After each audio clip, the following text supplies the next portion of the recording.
Great. Okay, so silent payments are pretty cool. We're not going to talk about that. In fact, there's already a BIP 352 for silent payments. What this talk is about the output descriptor format, specifically the BIP proposal for adding an output descriptor format. Okay, so this is the BIP.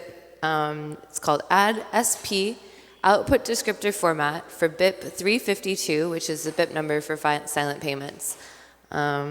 How many of you have heard about this proposal for output descriptors? This is new, right? This is new for most people. Okay, cool. Great. So the specification is pretty short. It says we're going to add a new top-level script expression is defined as SP. And then it also adds two new things called key expressions. We're going to learn about these in a second. They're new key expression types. One is called SP scan, and the other is called SP spend. So we're going to have two new ways of expressing a particular key. The difference between them is that one has a private key encoded in it and a public key encoded in it. The other one, SP spend, has two private keys encoded in it. And I'll show you what this looks like in a second. So don't worry if this isn't exactly understandable. Okay, so you're like, okay, what's the difference between SP scan and SP spend? SP scan is for watch-only wallets because it has a public key part of it in it, and then SP spend as a key encoding is going to have full wallets because it has two private keys. So basically, if someone sends you, so the key idea with a key expression is that it's like, okay, here is key material.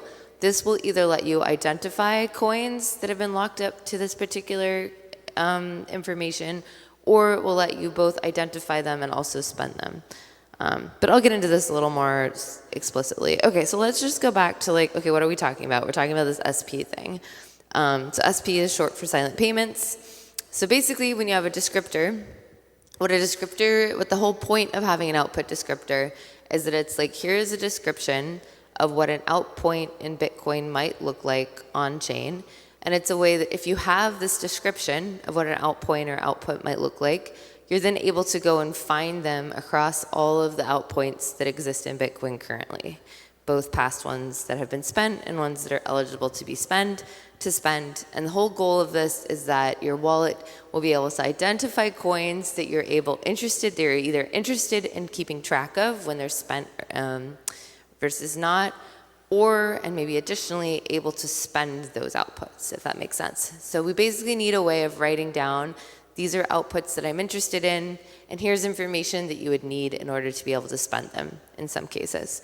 Okay, so we're going to write this as kind of like, it's very, for whatever reason, all output descriptors look like function definitions. So this one is SP, so it's like, okay, for a silent payment, here's some information. So the first thing that we're going to put inside of this kind of set of information about a silent payment output is something called a key expression. How many of you have like seen XPubs before? So an XPub is kind of a traditional or classic key expression. It gives you information to be able to find not only one output, but a series of outputs that have been spent to that particular output to that particular XPub, right? XPubs have this property where you can spend multiple ones of them, and they have a chain code included in it, et cetera, et cetera. XPubs are not valid key expressions for this SP descriptor. Instead, Craig invents two new ways of encoding information about keys. So in order to put a key expression inside of this SP thing, and this is part of the spec, which I could pull up to show you, but that's okay. So it must be a silent payment key expression, which he defines two, which we kind of just looked at. One is this SP scan, and the other is SP spend. So these are actually going to be long series of information, a lot like an XPub is. So XPubs could be quite long. They're encoded in batch 32. I don't really care about the encoding. All I care about is what information is inside of them. So what exactly goes in this ... portion of a key expression for a silent payment? Okay, so this is from the BIP proposal that Craig wrote. He's got SP scan and SP spend. So actually, he kind of then defines the data part. It starts with the character Q because that's V0, and then there's a payload in each of them. I'm not going to look at the actual BIP. I'm just going to kind of explain what's in them. So for SP scan, the first kind of piece of information that you're going to have in this Bech32 string is a private key.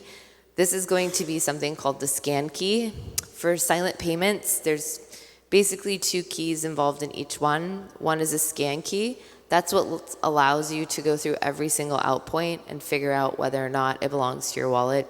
You actually need two pieces of information though. You need the scan key, and then you need, and the scan key, since it's a private key, all private key material in Bitcoin is 32 bytes of random data, so it's just a number, and this is no different. So you're gonna have a 32-byte piece of information, which is a private key, and that's gonna be your scan key, and then there's gonna be a second key inside of this, basically key expression, and for the scan type of it, it's actually going to be a public key. This is going to be our spend key. So spend key basically is whether or not you're able to move the funds that are locked up to that out point. We just have the public key in the SP scan type of key description. So it's this public key here. It's going to be 33 bytes because if you're familiar with how public keys in elliptic curve encryption work, you'll know that they're actually points. It's X, Y, and we put them in the compressed form. So it's always 33 bytes long. That's because it's an X coordinate plus a parity description for which Y you pick. If you're not familiar with private and public keys, there's a great Base 58 class all about cryptography up on Udemy, so I'd encourage you to go check that out, where we explain exactly how private and public keys work for elliptic curves. But yeah, so for SP scan, you're gonna have, again, two kind of pieces of information encoded into a Bech32 description. One of them is gonna be a private key, one of them is gonna be a public key. Again, this first private key lets you scan for information about silent payments, and the second one is whether or not the person who's holding this SP scan thing can spend it. Again, if you go back to the BIP that Craig Raw came out with, he had two kinds of key expression types that he defined. One was scan, which we just walked through. The second one was the spend, so SP spend. And instead of having a public key for the second piece of information, it's now actually going to be the private key for the spend key. So basically, if someone sends you an SP spend thing, this has all the information you need to spend any Bitcoin that gets sent to a silent payment that's associated to that public key. If that makes sense. I'm not going to get into exactly what the public keys are for this. That's like kind of inside of the silent payment specification, which this talk is not about. But again, so that's two private keys. So if you have an SP spend, you can spend any Bitcoin that anyone has sent to that particular silent payment set. Or if you have SP scan, okay, so SP spend means I can spend any money that gets sent to this. SP scan means I can only see any money that gets sent to it. I can't actually spend it. Seems pretty simple, right? Okay, so we have scan, we have spend.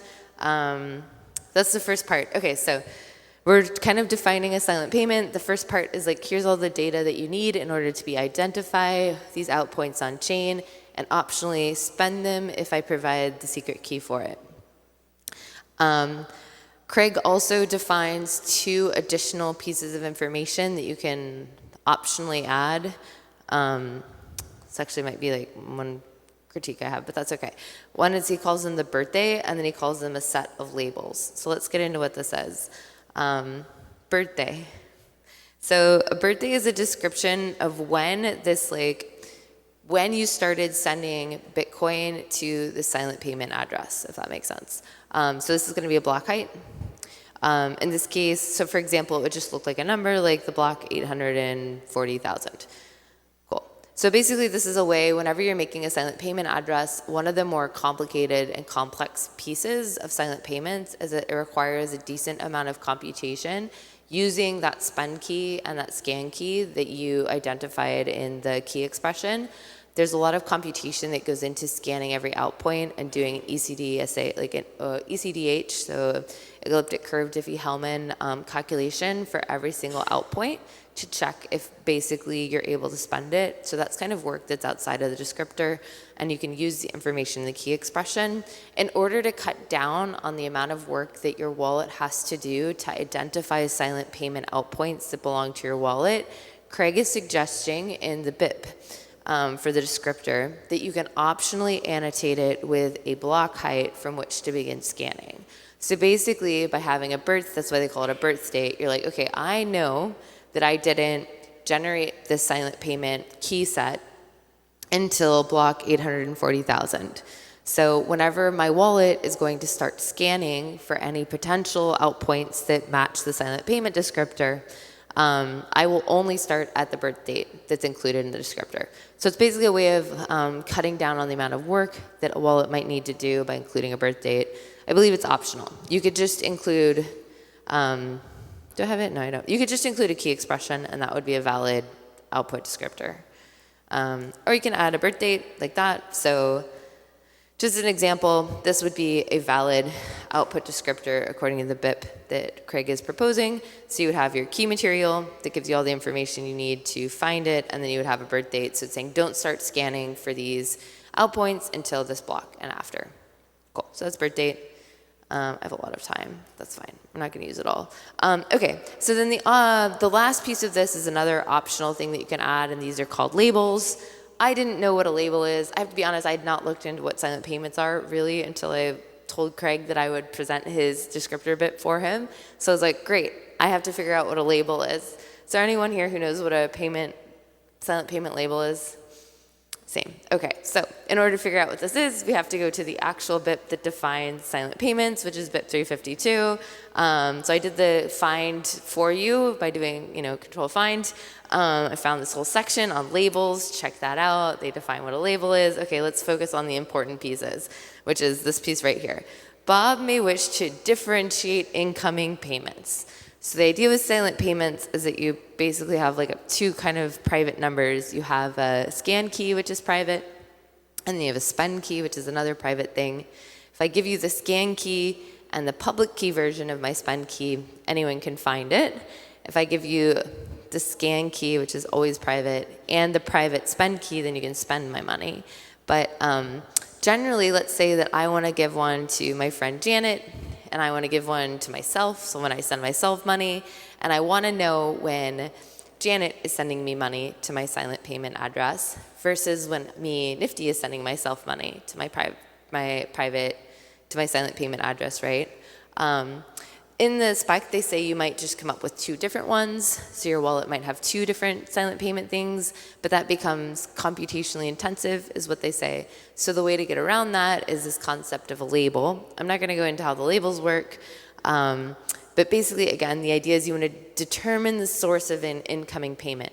Because the idea with a silent payment address is that you could post it on your website, but you could have one on your website, maybe one on your GitHub, another one on your Twitter profile, and using the labels, you could give each of them a different label, so your wallet would be able to pick up all of them, but anytime a payment came in, you would know, oh, someone paid me from my Twitter, or oh, someone paid me from my GitHub. Like, you know where they found your silent payment address from because of the label that you gave it when you put it out there. I don't know how wide wallets label support is across different silent payment wallets, but this is part of the specification, so in theory you can do it, which is why the descriptor needs to be able to talk about what labels you've put out there for people to see. So if this was me defining it, a label might look like, okay, I gave this to Janet, so I've labeled this particular SP with Janet, or it would say, okay, this is Nifty, I sent it to Nifty, that's a label. So there could be multiple versions of the same silent payment information using the same scan key and the same spend key, but you're able to track who's sending you money. The thing is that you can't actually put names in it. Labels, as per the silent payment spec, is an integer im. So instead of saying Nifty and Janet, I just can put the numbers 1, 2, 10, 21. And so then somewhere else you'll have to map, like, okay, label 21 means Nifty, label 10 means my friend Jana, but that's not part of the specification. That would be something you'd have to add on top of it, if that makes sense. So whenever you're describing, okay, silent payments can be made to this key. Again, a key is a scan key and a spend key. starting at this birth date, and then here's all the different labels that I've assigned to this particular set of silent payment addresses. So for me, it'd be 11021. So altogether, this is what a silent payment descriptor would look like as proposed by Craig. Again, this is not final, this is just a proposal. So this is what a full one that has both a key expression, a birth date, and then a series of labels would look like. I haven't gone and looked at the spec, but one of the questions I have for Craig is whether or not the birth date's optional. Like, could I leave the birth date out but include, I don't know if there's a way in his spec that I could leave the birth date out but also include labels, if that makes sense. Like, I think if you include labels, you also have to include a birth date. So that would be one piece of feedback I would have for Craig about this in particular. But yeah, that's kind of the descriptor set, or at least that's the definition as Craig has put it out there. It's kind of fun to walk through. I feel like I kind of learned a lot about the pieces of what goes into a silent payment just by walking through the descriptor set. And then this is from Craig's proposal. So there's 3 things that you put in the silent description, or the silent payment descriptor. First is the key expression that we talked about. The second is a birthday or a positive integer representing a block height, which is the second argument. And then 0 or more label integers, which are the main argument, where each label is a positive integer. Again, it looks like this. Cool. Okay. Great. Okay, so that's his proposal. You can find it on the BIPS repo at 2047. So this is his whole thing. Again, thanks, Craig, for coming up with this. This is I think it's an important piece of being able to communicate about what silent payments you're expecting between different wallets. So having an output descriptor that defines a silent payment address or a silent payment type would let you port them between different wallets much more easily. So you could import it into Blue Wallet or Sparrow or Bitcoin Core's descriptors, etc. So having a common language to talk about this information is really important. And again, all of this is kind of based on how silent payments work, which we did not go into. If you're interested in more information about what exactly is in a silent payment and how the ECDH works, how they're actually using the scan key and the spend key to be able to identify out points from some data that's on chain, I suggest you look at BIP 352. I've got lots of time, but wrapping up, just a reminder, I'm Nifty. I also go by niftynei. You can find me on the internet. I haven't been posting on socials much, but I'm up there occasionally. I run Base 58, which is a school of engineering based on the Bitcoin standard. I'm currently reworking a lot of our online curriculum, but our Udemy classes are still up there. So if you want to learn more about classic elliptic curves, we've got some pretty good Udemy classes. We also have a good class on how transactions in Bitcoin work, if you want to just learn more about the transaction format, etc. But working on trying to relaunch for next year. Hopefully that happens soon. Yeah, and I also run bitcoinplusplus. Thanks for coming to our first ever Sovereignty Edition in Taipei. We have about 8 more minutes. If anyone has any questions, happy to hear them.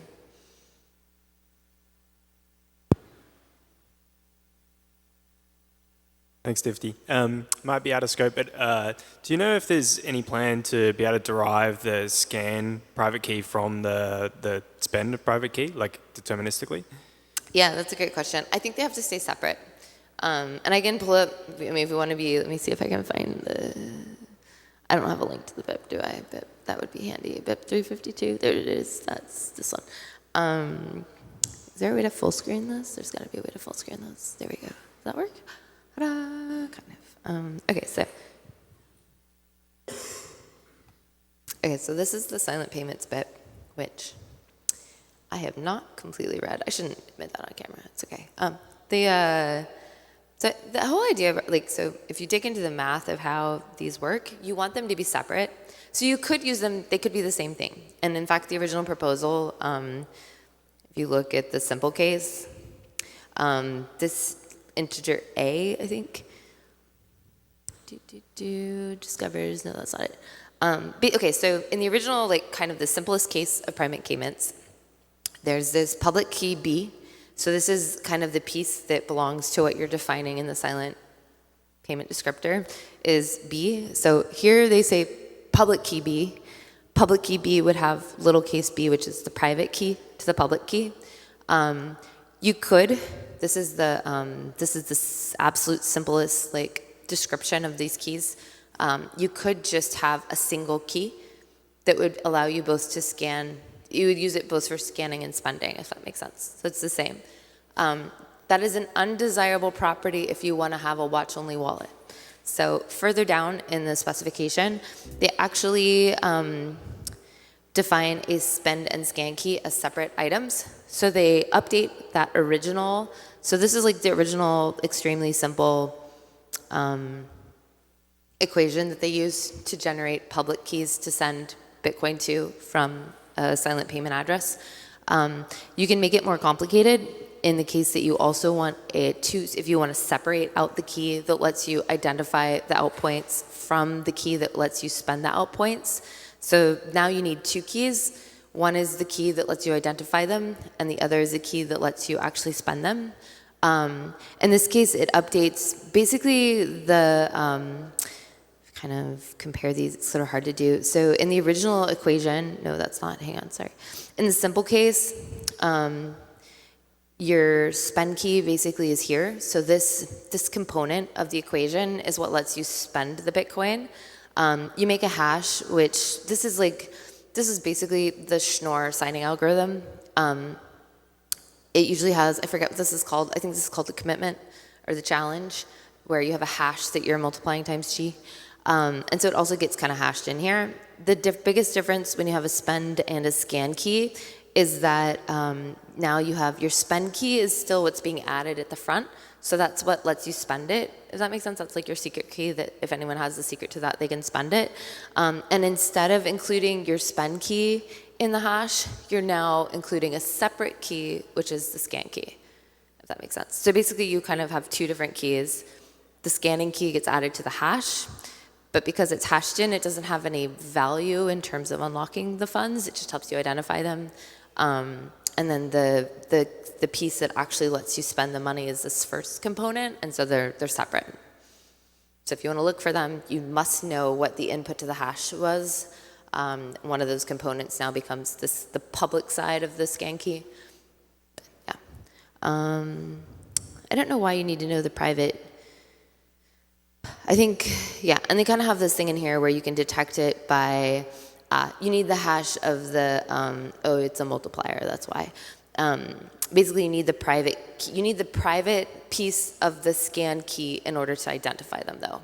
So you can send them to, so basically you can send Bitcoin to this by knowing just the public key of the scan key and the public key of the spend key. You can identify them by knowing the private side of the scan key and the public spend key. You can also identify them by knowing the private spend key and the private scan key. But this part of the equation where you can only identify them if you know the private side of the scan key is why in the input descriptor, or in the output descriptor definition, we had SP scan and SP spend. Both of those required the private side of the scan key, and that's because without that, you can't actually identify them. And this is why. This is the math. Cool. Sorry, does that answer your question? That was a longer.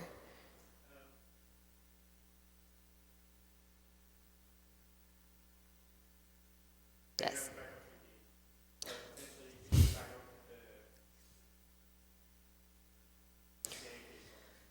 Ideally, yeah, probably.